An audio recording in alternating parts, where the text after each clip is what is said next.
ரொம்ப மோசமான ஒரு பின்னடைவா தான் நான் பாக்குறேன். ஒரு பொலிட்டிக்கல் லீடர் வந்து ஒரு உமனை பத்தி இப்படி பேசுறதுன்றது ஷேம் ஷேம். தமிழ்நாடுக்கே ஷேம்.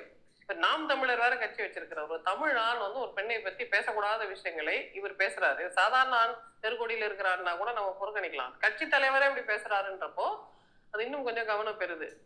அப்ப ஏன் அவர் பேசுறது என்ன தப்பு அப்படின்னு நீங்க பாத்தீங்கன்னா, ஒரு ஆணும் பெண்ணும் உறவு வைத்துக் கொள்வதுன்னு பெரிய உலகமாக அதிசயம். எல்லா ஆண்களும் எல்லா பெண்களும் உறவு வைத்துக்க தான் முயற்சி செய்யறாங்க. இயற்கையின் உந்துதல் அது.